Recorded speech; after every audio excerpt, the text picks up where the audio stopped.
Hi, thanks for tuning in to this second video on the use of Fixeddo, Solfège, and learning to sight sing. Today I'm going to talk a little bit about the advantages and disadvantages of the Fixeddo and Movabledo systems.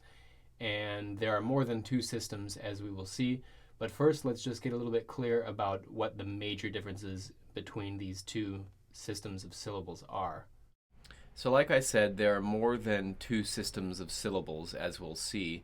But just to get a basic idea of why Fixeddo is called Fixeddo, well, as the name implies, it's because the syllables stay fixed. So if a C is written, it's always going to be called do, which is not true in Movabledo. So if we had a melody like this, which is from Johann Sebastian Bach's Six Preludes, it's number 5, C major. If we're using Fixeddo, it's going to sound something like this. Do, si, la, sol, fa, mi, do, si, fa, mi, re, mi, fa, sol, la, sol, fa, mi, re, do, sol, fa, do, si, la, si, do, re, re. And so in Movabledo, I'm going to have to shift the syllables somewhere because we have a modulation in the 5th measure, and it stays in G major from the 5th measure until the end of this segment. So I'm going to switch the syllables in the 6th measure, and I'm going to use the syllable T instead of C, which is traditional for Movabledo solfège. Do, ti, la, sol, fa, do, ti, fa, mi, re, mi, fa, sol, la, sol, fa, mi, re, do, ti, fa, mi, re, mi, fa, sol, la, sol. So you can see that I had to choose a point to switch the syllables in the Movabledo system, and I chose to do it in the 6th measure. That's generally going to be true when you have a modulation in Movabledo, that you have to switch the syllables like that. And I find that to be one of the disadvantages of the Movabledo system. In Fixeddo, we can concentrate more on other aspects of the sight singing process, and we don't have to worry about where to switch the syllables. Now, I'm not any expert on Movabledo. I'm sure some people would have chosen the 5th measure to switch the syllables, but I think you understand the point I'm trying to make about these two systems. Now, there are some people who are incredibly zealous in advocating one system or another, and that is something I'd like to avoid here. Movabledo solfège is not the devil. I'd like to approach this from a completely objective point of view, which can be difficult. Almost everybody who's learned to sight sing in a solfège system has more experience with one system than in another. One can definitely achieve satisfactory results with any of the systems which have been developed, but I hope to show some of the arguments that would be used by the various institutions in the United States. Some of them are pretty well known: Juilliard School, Curtis Institute, New England Conservatory, Oberlin Conservatory, who all use the Fixeddo system. I hope to show some of the arguments that they would use in favor of it. Also, it's important to realize that the syllables that one uses are only one aspect of the system, basically a tool that we use, and it doesn't really say much about how exactly the system is taught or how one's learning to sight sing, the sequence of lessons, etc. So we'll keep that in mind. Let's go ahead and take a look at some different syllable systems. This diagram is from a book called Building Choral Excellence by Stephen D. Morist. I hope I'm pronouncing that correctly. I highly recommend this book, by the way, for those who want to learn more about the various systems. It seems to be more objective than most of the sources I've encountered on the subject. Here we can see 3 different Movabledo systems of syllables, with the most typical on the top. Notice that on the way up, the syllables with a sharp have an E sound at the end, and on the way down, they generally have an E sound, with the exception of re, which is turned into ra.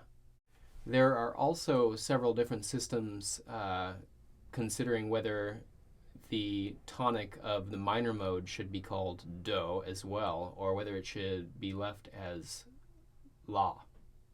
So here's another diagram from the same book. The minor law system seems to be relatively common as far as I can tell from the sources I've looked at. This also shows that the tonic in Movabledo is not always called do, which seems to be a common misconception. In this system, it actually depends what mode you are in. So the Dorian mode would actually have its tonic called re, for example. There are actually also two general systems of Fixeddo solfège. There is a modified Fixeddo system in which each chromatic note has its own syllable. This is actually a legitimate common criticism of Fixeddo, the fact that C and C sharp are both called do, for instance. So in this modified system, you can see that each note has its own syllable. There are even names for the double sharps and flats in these systems, which we won't get into here. So in this series of videos, we'll be using the traditional Fixeddo system, not this modified one, in which we determine the syllables simply by their placement on the staff, and we disregard whether there is a sharp or flat or double flat or whatnot in front of the note. Here you can see what the syllables will look like in the traditional Fixeddo system used in these videos. This simplifies things considerably.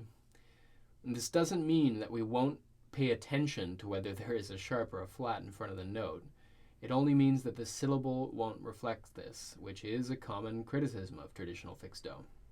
Now, in comparison to this traditional Fixeddo system, there is considerable complexity in the naming of the syllables in all of the Movabledo systems. Now, this image is from the book Basic Tonic Solfa Concepts by Omfemetse Chembobi. Speakers of Romance languages in particular must be confused to some degree to hear expressions such as, in the key of F, do is fa. As we talked about in the last video, the names of the solfège syllables correspond to the notes in the Romance languages. In the tonic solfa Movabledo method developed by Sarah Glover, there is also a new system of notation that's sometimes learned, a tablature-like system that looks like this, which people learn to read in. This is actually from an older book called The Tonic Solfa Music Reader by Theodore Seward and B.C. Unseld. You also get various diagrams such as the following in such books.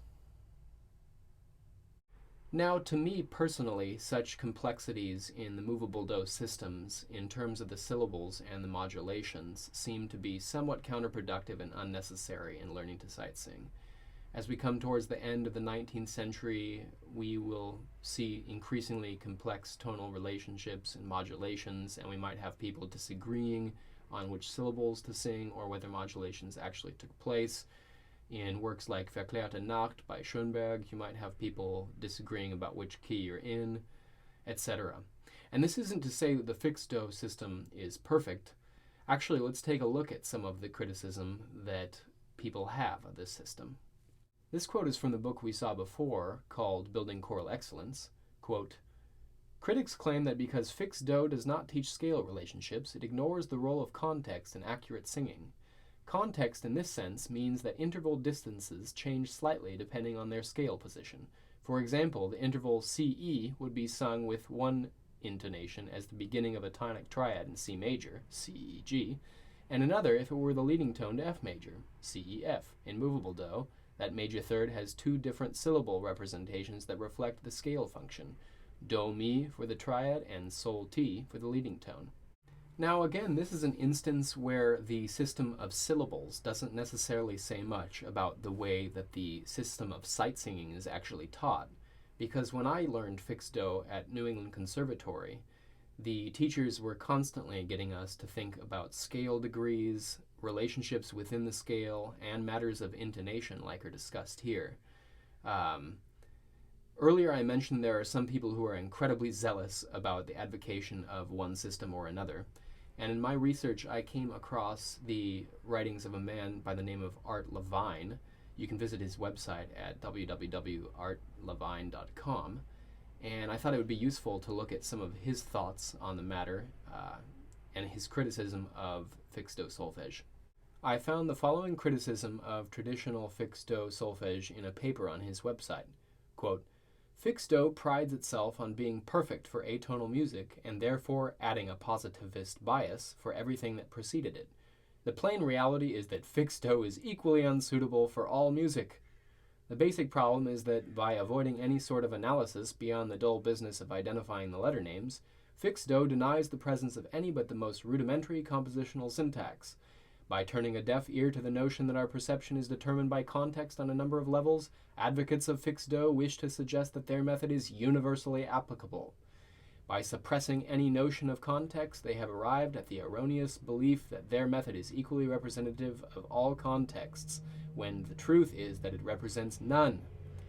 This is the same sort of twisted logic which has produced another well-known pedagogical dead end, namely those ear tests, where one is expected to produce various intervals on demand.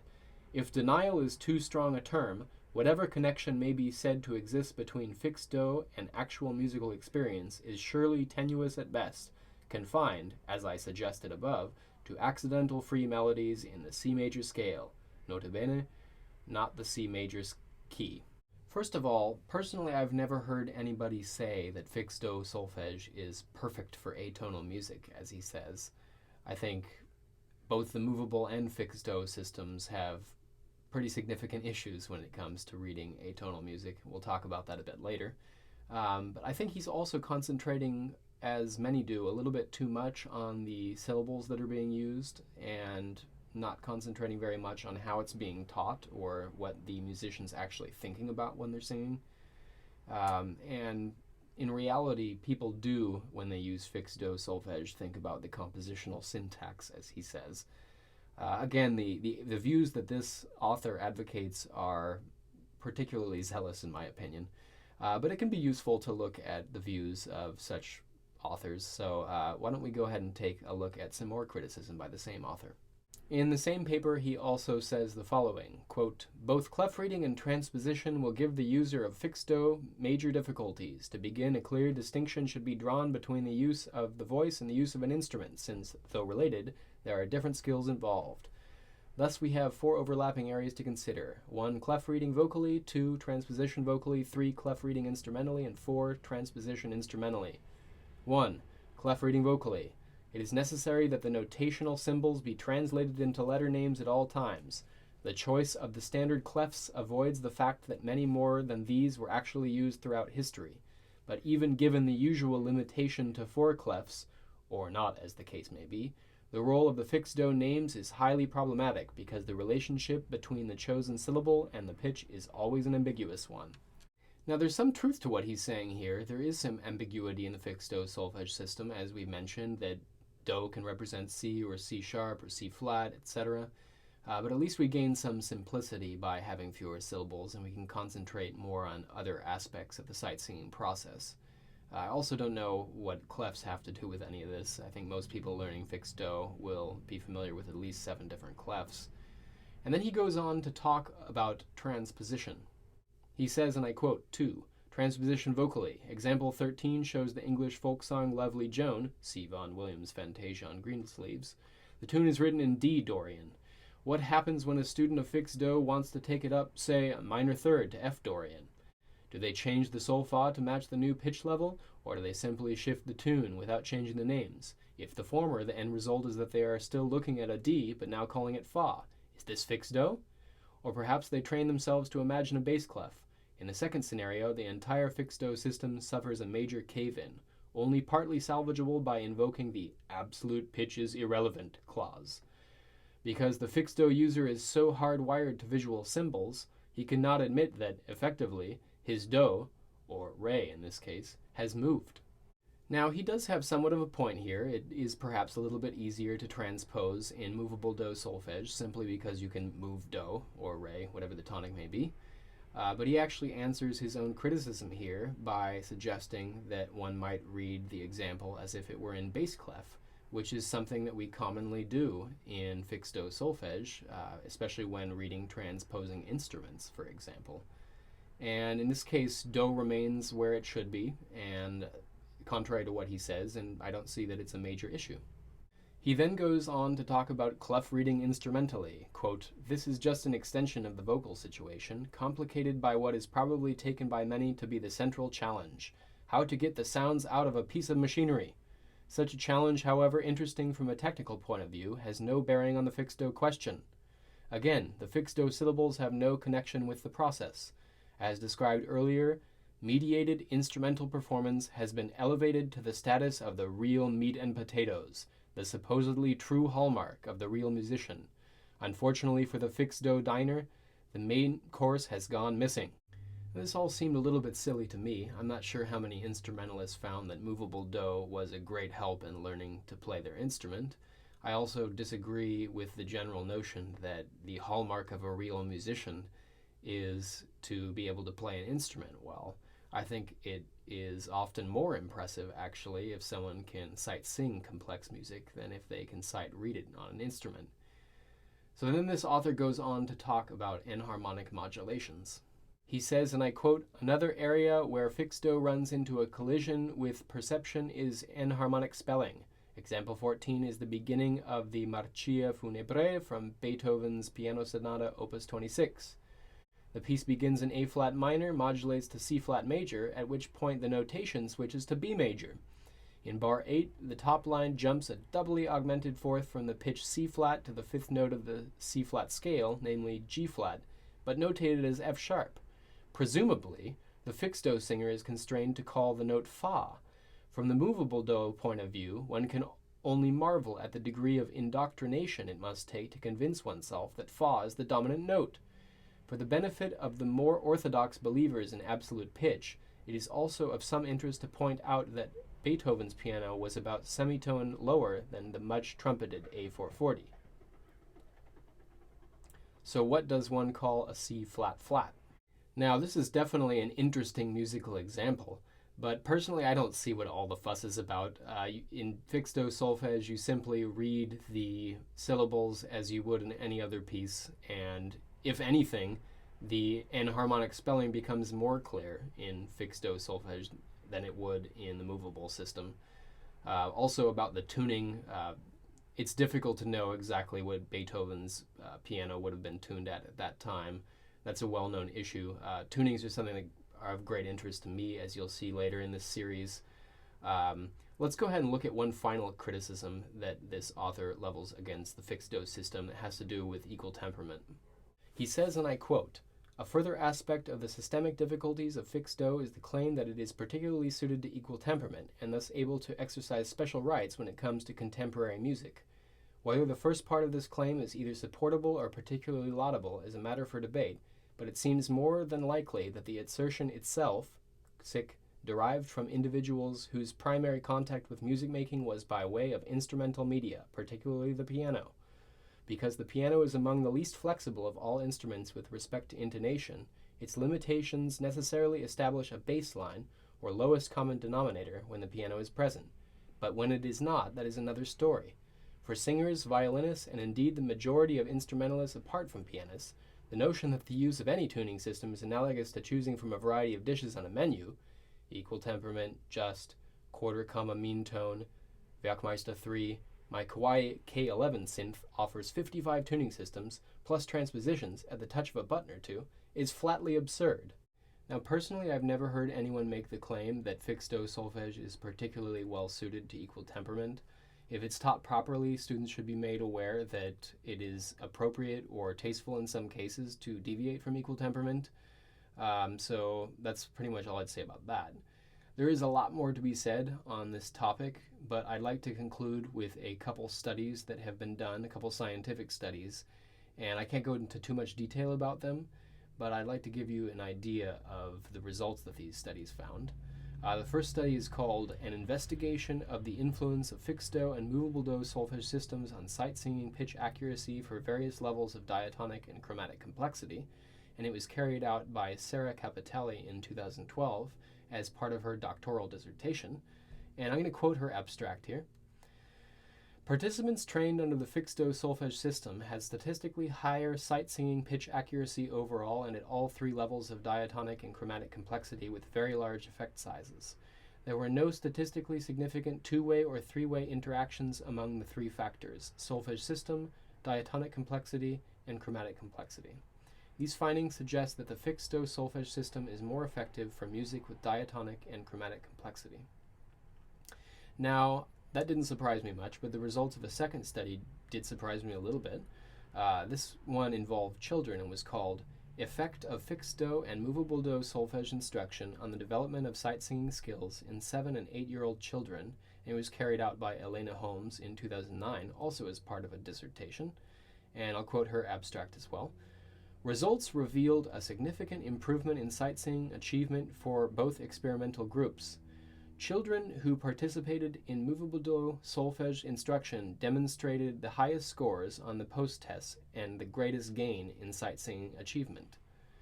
And thus you have it. As I said, good results can be achieved in both systems. But I think the degree of complexity is reduced significantly in the Fixeddo system, at least in terms of the syllables. And we'll have to leave it at that for now. Next time, I'll briefly be talking about a few good sources for learning Fixeddo solfège. Until then, happy sight singing.